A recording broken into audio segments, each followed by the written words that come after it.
Hello everyone. So in this lecture, we are going to cover how to apply managerial economics concept in managing in the global economies.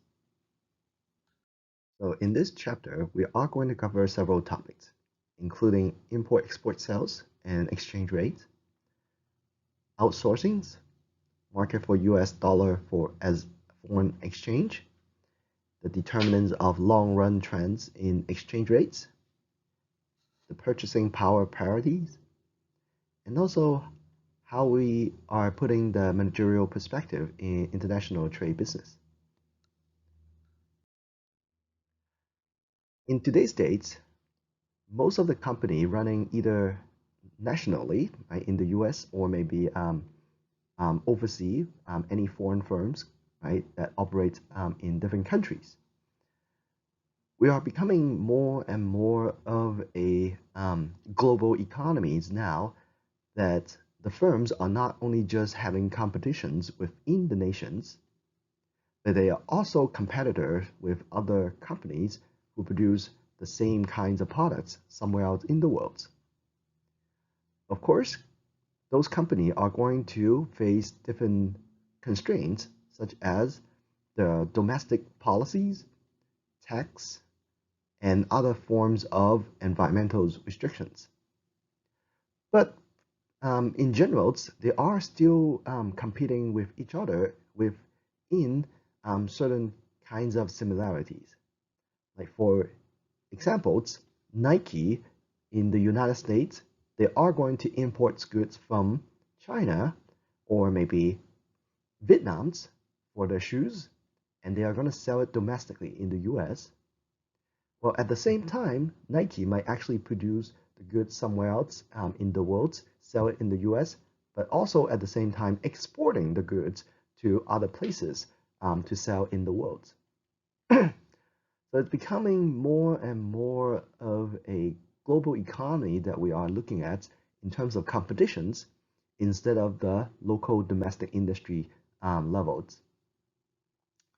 There are several things that we would like to actually talk about in this global economy studies, such as analyzing the exchange rates, how exchange rate actually play important roles in the global economies, and look at the purchasing power parities, and basically looking at the purchasing power compare different countries and how that plays an effect on the import and exports, and also regional trading blocks and emergence economies. And of course, we might actually want to look at some domestic issue in the US, such as the US trade deficits. Well, generally speaking, foreign exchange, it's basically explodes into several different kinds of risk factors, such as transaction risk exposure, translation risk exposure, and operating risk exposure. So when we talk about transaction risk exposure, we basically refer to the exposure occurs when a fixed price purchase agreement or sales contract for specific transactions commit the company to make future payable or accept future receivable in the foreign exchange or foreign currency. So you can think about how Apples, they are selling the products in Japan and they are accepting Japanese yen as comparing to they are selling the product in the US. So whenever the product was sold in Japan, the country, those money received by the company in Japan's, right, for Apples, are basically going to take the foreign currency and transform it back, right? So to basically exchange it back into the US dollar so that the money can flow back to the US based company. So that actually takes some kind of risk because the exchange rate actually changing every day in the world, right? So sometime when we are seeing one of the currency actually drop in the markets might actually have a significant impact to the account receivable in the future periods. A translation risk exposure basically occurs when a company foreign assets or liability are affected by persistent exchange rate trends.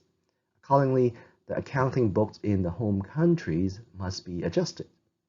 So again, similar kinds of risk exposure here, which mainly relies on the foreign assets or liabilities. So that means, well, the assets that the company holds in a foreign country, where the liabilities or the foreign assets might actually affected by the exchange rate at the same time.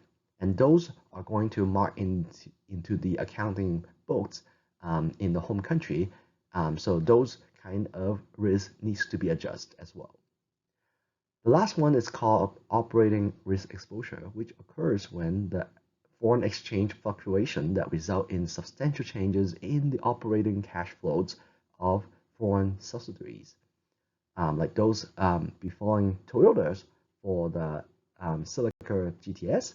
Right? So it's basically an example of how the foreign exchange fluctuations might actually affecting how the operating cash flows for producing such kind of products in the foreign country. The market for the US dollar actually play a very significant role in the global economy in general. So most of the trades that happens in the world at this moment are majority account by the US dollar. So there are several reasons for that, right? So first of all, the US dollar is probably one of the most representable currency indicator in the world, where the currency is very stable most of the time, right? In comparison to most of the major currency in the world, including euros, Australian dollar, Canada dollar, Mexico pesos, and Japanese yens, or maybe even China RMB. So therefore, US dollar is is the most used currency in the global economy trades. So when we talk about a US dollar, of course, you can think about there will always be some sort of demand and the supply of the US dollar in the global economy, because people need the US dollar to make transactions with other, and therefore the demands for the currency will exist. But of course, at the same time, you want to also think about if there is a demand for the currency, well, there should always be a supply for it. And of course, as most of you guys know, the supply of the US dollar is determined by the Federal Reserve Bank in the US. So it's controlled by the Fed in the US. So therefore, when we are doing a supply and demand analysis on the US dollar, you can always think about the equilibrium price of the US dollar are basically formed by the demand of the US dollar in the world as compared to the supplied by the Fed. So there's speculative demands and government transfer and coordinated interventions that we would like to talk about a little bit later. Short-term exchange rate fluctuation can also be explained by the supply and demand model of the US dollar. So generally speaking, you can think about how the change of the supply of the US dollar might actually play an important role in the US dollar exchange rate markets. Well, the graph here basically demonstrates how the shift of the supply curve to the right, well, aka increase of supplies of the US dollar, going from the year of 2001 all the way to 2008, assuming the demand for US dollar currency is stable within this period. The shift of the supply curve basically indicate that the exchange rate of the US dollar might vary in the global economy based on these changes of the supplies. Well, of course, this is basically just a simple illustrations of how the shift of the supply curve might actually affecting the exchange rate of the US dollar in the world. But generally speaking, you can also imagine how the demand shifting in the global market might also have an impact to the exchange rate of the US dollar as well. So the shift of the supply or the demands in the global economy might actually play an important role to the short-term fluctuations of the US dollar exchange rate. But in general, long-term trends in the exchange rates can be understood or maybe can be determined by several macroeconomic factors, such as the real growth rate of a country, the real interest rates, and also the expected inflations. So those are the key determinants of the US dollar exchange rate, where most of the business actually always look into as a indicator of the future movements of the US dollar exchange rates. Taking an example, the real interest rates can most of the time be controlled by the Fed, right? Because the Fed actually has the monetary policy tool that can actually make an impact to the short-term interest rates and also the long-term interest rates in the economy. And as a result of that, sometime when the interest rates actually increase or decrease might actually have a significant impact to the US exchange rate dollar. The easier way to think about how the interest rate might affect the US dollar, you can think about how a foreign investor who has, let's say, sitting with $10 million of yen in Japan, and this person might want to actually find some investment tools in the world. When the interest rates offered in the United States is high, that means the return for investing US dollar is high in the future. This investor might actually exchange the Japanese yen into US dollar, and therefore driving the demands of the US dollar up. As a result, well, the exchange rate of the US dollar will increase versus the Japanese yens. So you can actually think about the reverse. When the interest rate decrease in the United States, that makes the US dollar less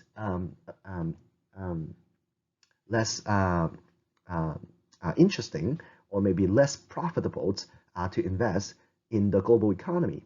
And as a result of that, the demand for US dollar will decrease, and as a result, the price of or the exchange rate of the US dollar might actually decrease. So one way or the other. And if you can actually now imagine how the shift of the supply and the demand might also have like the impact to the exchange rate in the global economy, you can now kind of like simply putting this relationship together and trying to understand why sometimes the exchange rate might actually vary in the global economies.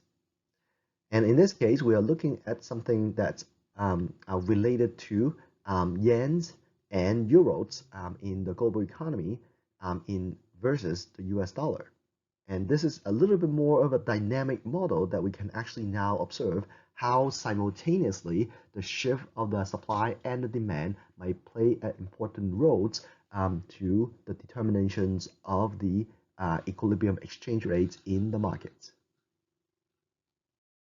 Another very important concept covered in the global economy study is that we can always look into the purchasing power parity to help making a managerial decisions of a international trade company. Well, the idea about purchasing power parity are basically stemmed from the fact that if there is such countries, the two countries in the world where there is no significant transportation costs like legal implement or cultural barrier, and the two countries have very similar types of culture and goods and services that they produce locally. We are always thinking about the two countries are so close, right? So similar that anything that they produce within the country, even that the currency they use are different, but the price of those goods or services should be very, very similar in values between the two. And because they are having the same values of those goods and services, we always call this the law of one price.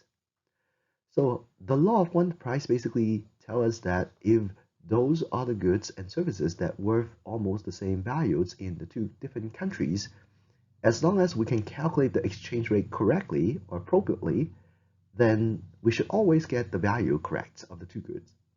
And this law of one price actually helps explains a lot of the phenomenons in the global tradings. And when we're talking about absolute purchasing power parity, we basically refer to any differentially higher core price inflations in one country or locations than the other. It usually will result in a depreciation of that currency in that one locations. So you can imagine, let's say we are trying to think about countries like Canada and the US. We are very close to each other, right? So there is a very minimum transportation cost for trading the goods and services, and most of the culture barrier are very limited because we are sharing very similar culture. And let's suppose we are thinking about having a iPhone selling in the US and the iPhone selling in the Canada, and they are producing the iPhone locally in each country. Let's suppose right now the exchange rate for Canada to the US dollar is 2 Canadian dollar to 1 US dollar.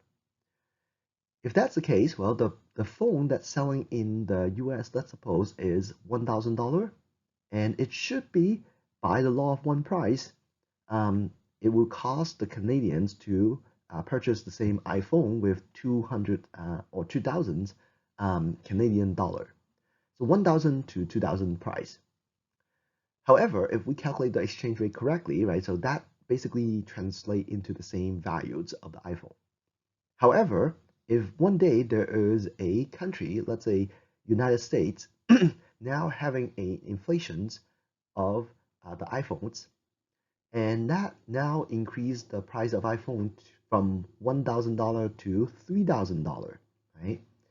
Well, this is purely just based on the domestic inflation situations. It has nothing to do with the exchange rate yet.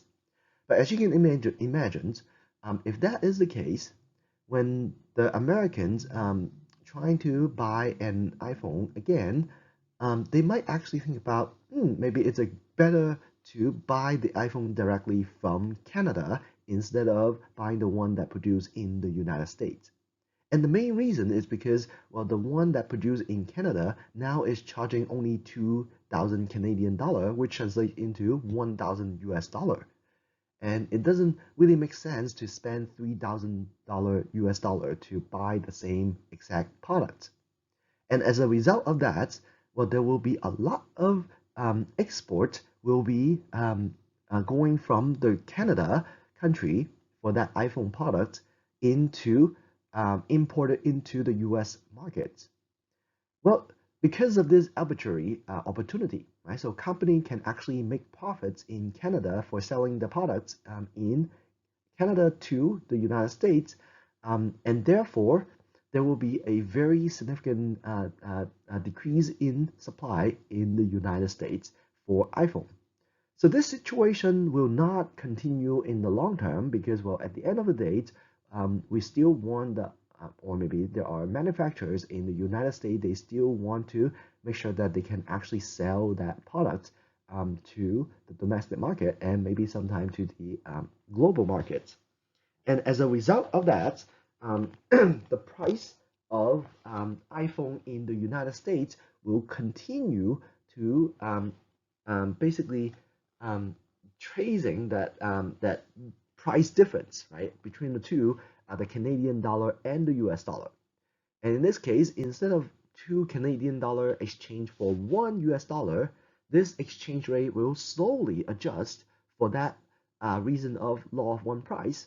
So we want to make sure that the value of the iPhones are exactly the same in the United States to the US by the law of one price. And as a result, the exchange rates between Canadian dollar to the US dollar will slowly adjust for that reasons. And as a result, well, if we want to actually eliminate this arbitrary opportunity between the US and the Canadian border, the exchange rate will slowly getting close to 2 Canadian dollar to 3 Canadian dollars.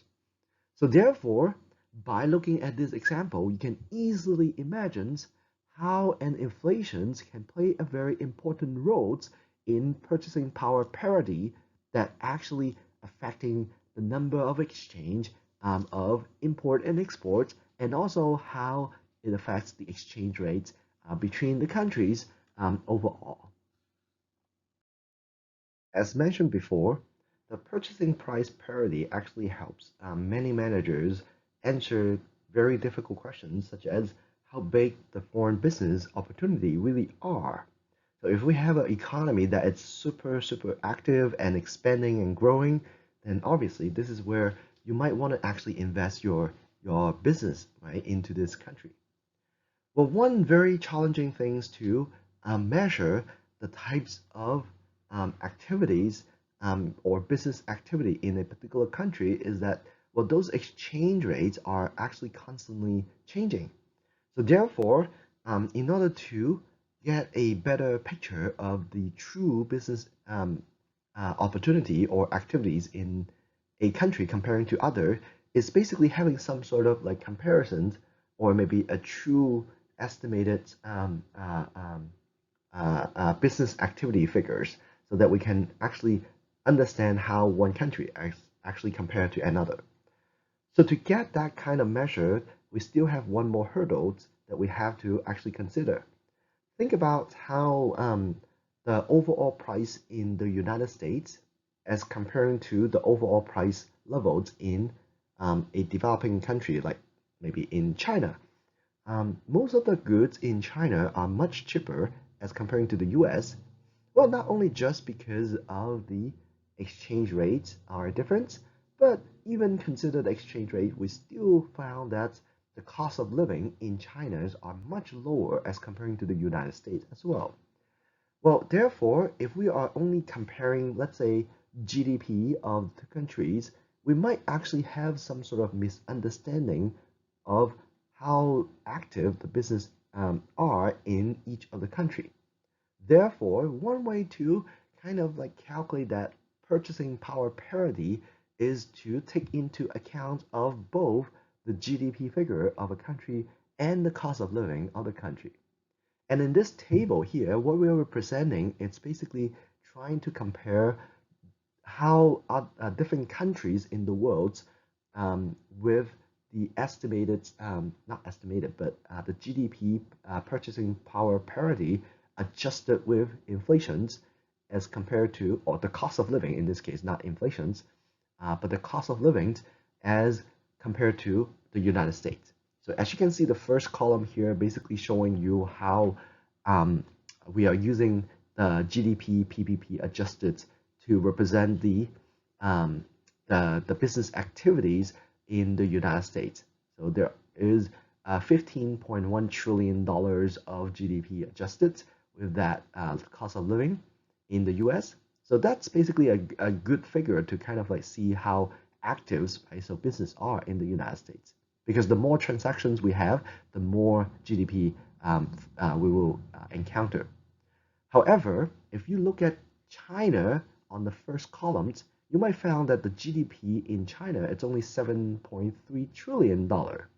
However, if we are going to adjust for the cost of living in China, we are getting a GDP purchasing power parity adjusted for cost of living now going up to $11.3 trillion, which is much closer to the United States as comparing to the previous figure of the nominal GDP.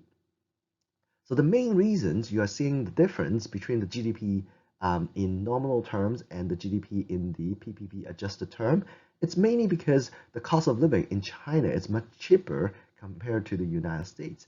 So we cannot just take into account of how much of the goods and services are being traded, but we have to also take into considerations of how expensive those goods are in each of the countries.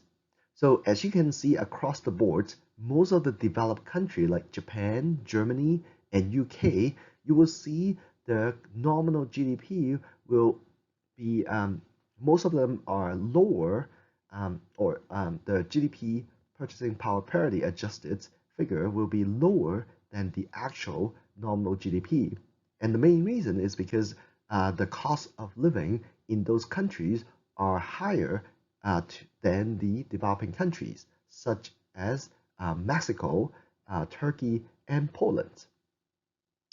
So this is basically another way to kind of like reflect that true business opportunity in our global economies. Well, except for the absolute purchasing power parity, or the example that we have seen before, sometimes we have an alternative, which is less restrictive forms of law of one price, which is known as relative purchasing power parity. So the idea basically is hypothesized, saying that in comparison to a period when exchange rate between two countries are in equilibrium, and any changes in the differential rates of the inflations between the two countries will also be offset by equals, but opposite changes in the future spot exchange rates. So if we look at the equations below, you can actually imagine what we mean by spot exchange rates and how we are reflecting the equations with inflation rates. So the S1 basically reflecting a future exchange rates between the two countries, and S0 subscript 0 basically represent the current exchange rates, and we call this a spot exchange rates, right? Spot exchange rates of the two countries, and that can always be equal to the offsets of the two inflations between the two countries. So 1 plus pi under script h, the pi under script h basically represents the inflation rate in the home country. If you want to think about the US, you can think about the inflation rate in the US, and divided by 1 plus the inflation rate of a foreign country, like for example, in Japan. And once we have all the number in the recent periods, let's say, well, I know what is the exchange rate today between the US and the Japan's yens, and we can now calculate the future exchange rates, which is S1, using the equations here.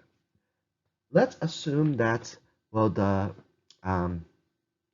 inflation rate in the United States, pi h is equal to 2%, 0.02, and the inflation rate in Japan is 1%, 0.01.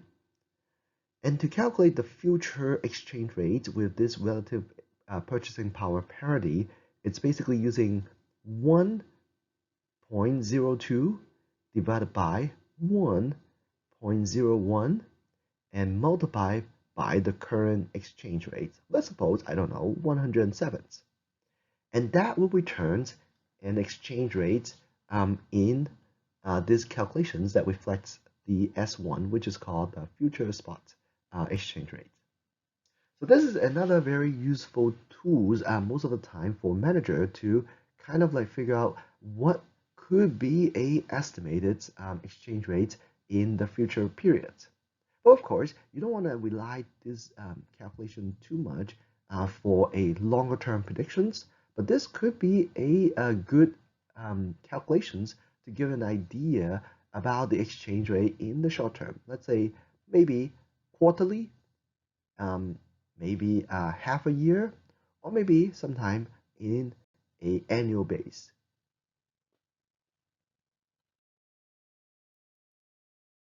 Of course, we have covered quite a few topics on purchasing power parodies, but of course, the appropriate use of this are basically are very specific.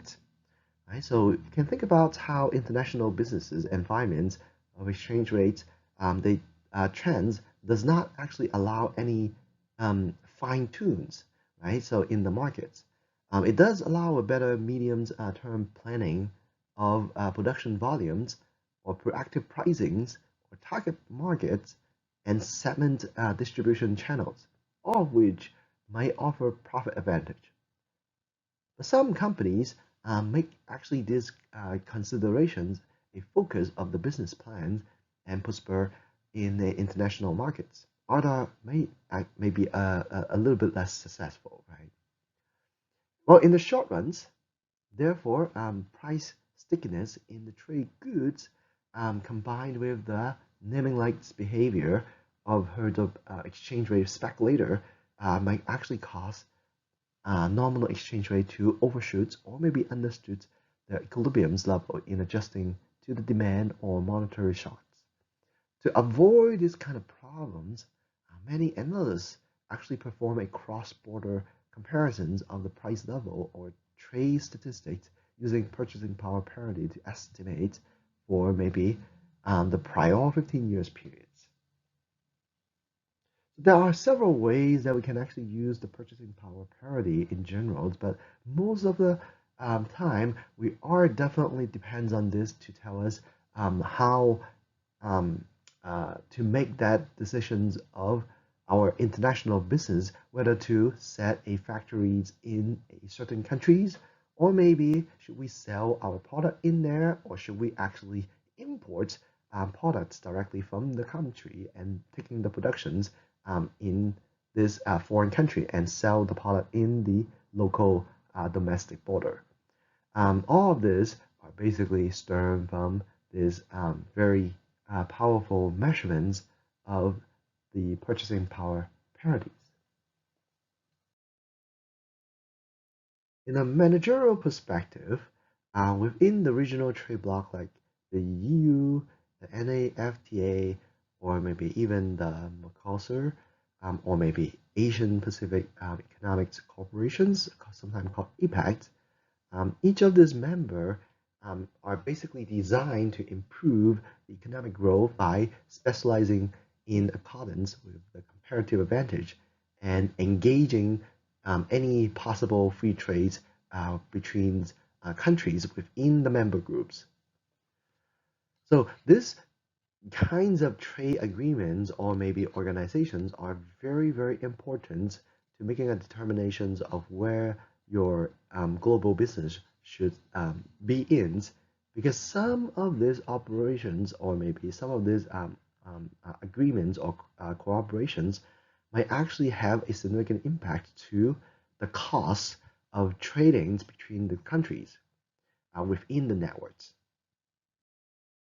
Taking examples here, you can think about how most of the Europe's country, right, the EU countries are having a lot of the goods and services exchange within the regions of the Euros, and also same for Asian countries like China, Vietnam, Thailand, Philippines, Japan, and many others. Same for the America, right? So we have the North American trade agreements with Canada, and also we have a trade agreement with Mexico. And those are also very big trade agreements between the three countries that allows them to trade freely and with very low cost between for most of the products. If you look at some of the figures in this graph, you can actually kind of like understand the countries that actually within the WTO members, they are usually the one that actually have more active tradings in the world as comparing to those who are not right in the WTO agreements, where the economy might actually have less of the proportions of the GDP that gets into the import and export categories. So generally speaking, those agreements are very important for global business owner to consider where their targets might or target markets might actually want to be or or maybe where they want to actually get the product produced in order to take advantage of those trade agreements. Some nations actually reject free trade policy and instead they are trying to attempt to retain the purchase of the foreign imports in order to expand the productions of the domestic industry by artificially raising the price of substitute foreign products using protective tariff. So tariff is basically a form of import tax that basically put additional costs on the foreign products or service before they hit the domestic markets. So you can think about how sometimes countries like Vietnam's, they might actually want to protect their local domestic brands. Let's suppose like running shoes, right? Let's suppose that there are some company in Vietnam, they actually produce running shoes locally, but they might not actually get enough competitiveness to the foreign countries company like Nikes or maybe Adidas. So one way for the Vietnam governments to protect those domestic industry is basically putting a protective tariff on Nike and Adidas or such in order to increase the competitiveness of the local products within the markets. So again, there are some arguments here. So in to put a control or protective tariff into a domestic country, usually basically used to protect any infant industries, right, until they actually meet or reach the minimum efficient scales in the productions, until they grow bigger, right, until they can actually take full advantage of a cost of the productions. Um, and the second argument here is to offset any other government subsidy provided to the foreign competitors with one owns countervailing duties. As you can imagine, some countries like Australia or maybe China, they might actually have the governments to subsidize a lot of this exchange goods and services, like exporting the goods to a foreign country. So any company produced in China, they might actually getting certain tax benefits from the government so that they can actually lower their price to sell the products in the world. And in order to fight those back, some of the domestic country, they might actually put a tariff on these products so that they can actually avoid this kind of unfair competitions in the global economy. Another argument is to impose an anti-dumping sanctions for foreign goods sold below their domestic cost. This is another examples of how some of the developing country are trying to selling the product extremely low cost to the world, and we call this dumping actions.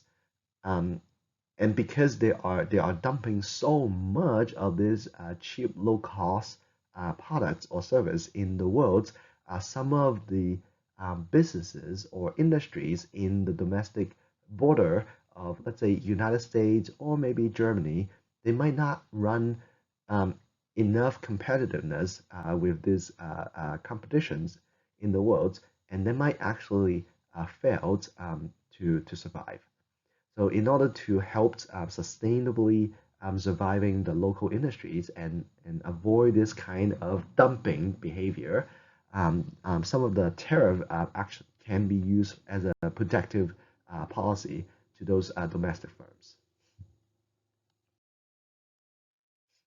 So there are some strategies of trade policy that we might have already mentioned, such as WTO, which is the World Trade Organizations, have some very effective spearheads. The negotiations of mutual trade liberalizations policy. However, right, the reductions of tariffs when trading partners subordinate refuse to relax import controls or open the domestic economy seldom make sense too. For examples, if we look at the U.S. tariff on Japanese consumer electronics products. That's basically a strong indication, sometimes even a a capitalism economy or free trade economy like the United States might sometimes also want to use those kind of protective policy to protect the local industries as compared as competing the foreign competitors, right, coming from the Japan's countries. You can think about products such as PlayStations, game consoles, things like audio device, um, sometimes like televisions. So all of this are basically very, very effectively produced in Japan. Right? So those are the electronic products that you usually see in the markets that are produced by Japanese company because they are so good and also with a reasonable cost and we are purchasing so much of them. And that basically also translate that, well, there are a lot of the US local domestic industry basically running very less competitive to those firms. So in order to help the survival of these firms in the US, some forms of protective trade policy might be in place for that reasons. One of the largest trade agreement that involve the United States is called the NAFTA trade agreement.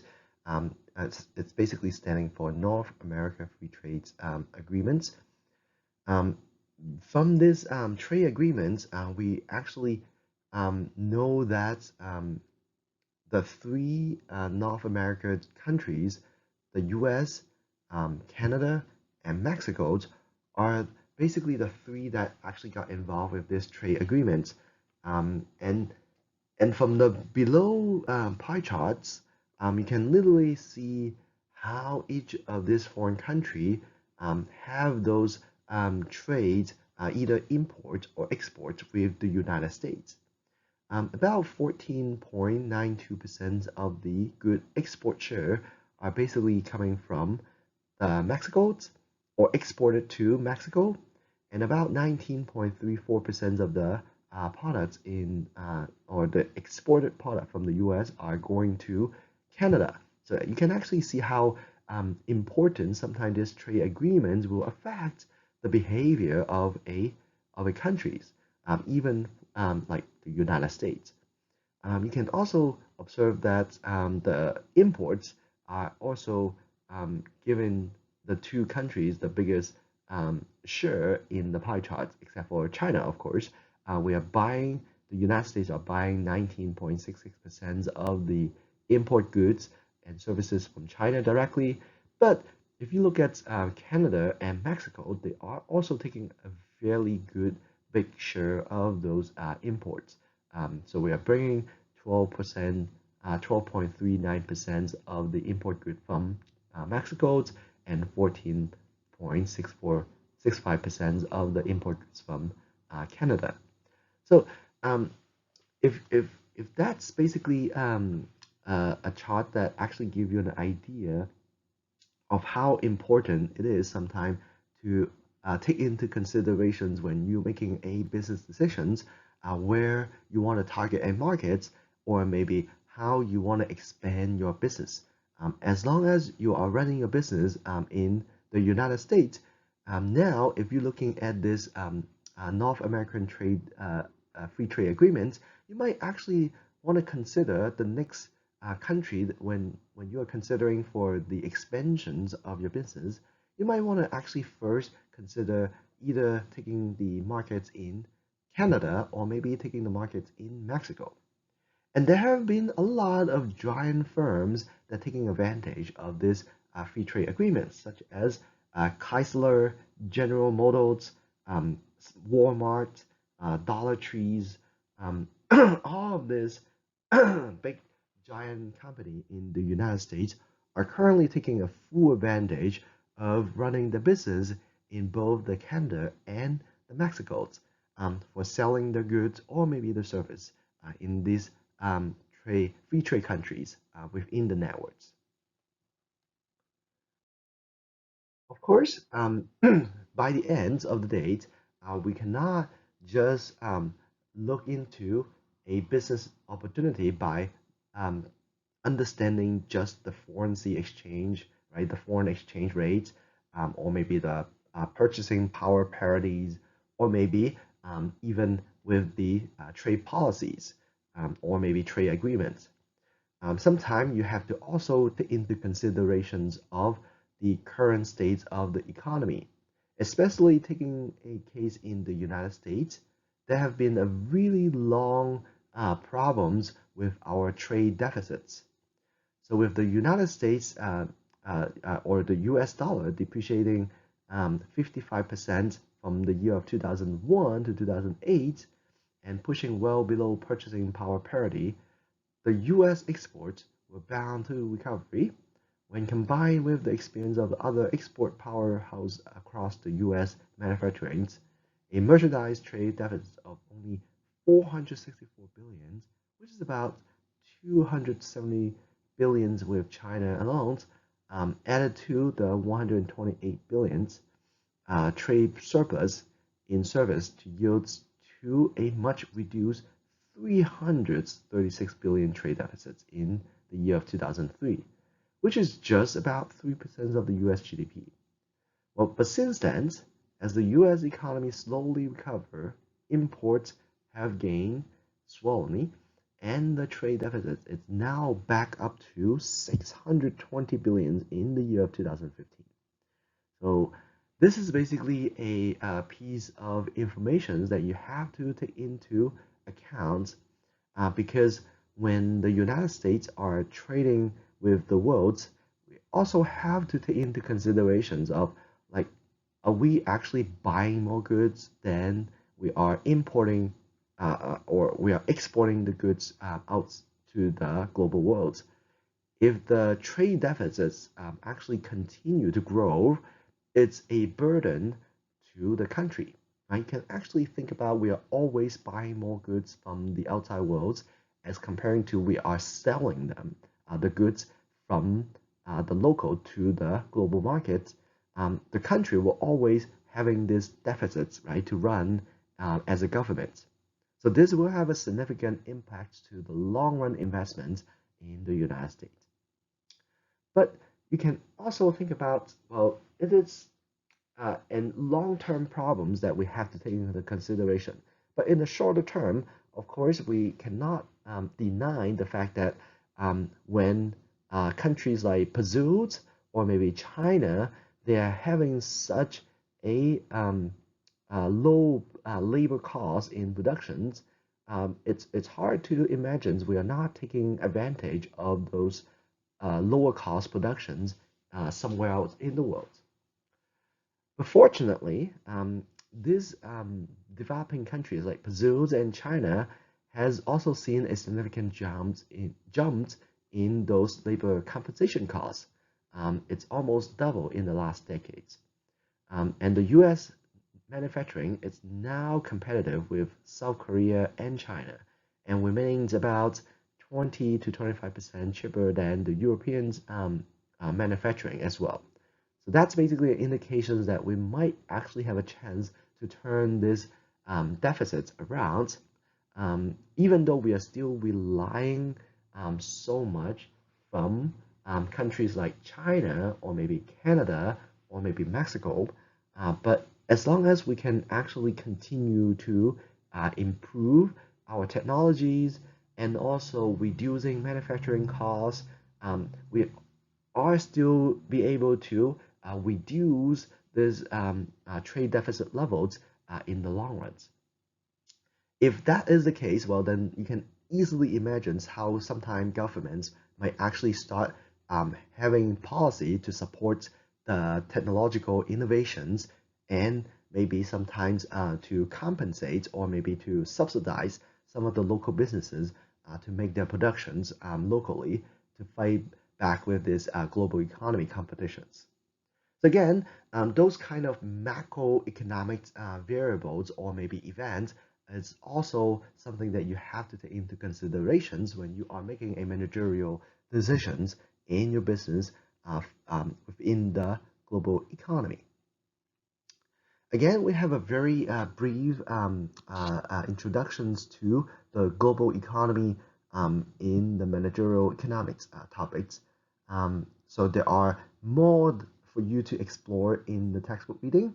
If you do have any questions, feel free to post your questions on the discussion forum. And also wish you that you have a good time reading this textbook readings in chapter 6. Even though this is a slightly bit longer chapter that involve a lot of different global examples, I think those are really good examples for you to kind of get a sense of how important it is for a business owner or maybe a manager to take into account of these global environment factors in running a business in this recent days. All right, so I will see you guys in the next video, and goodbye.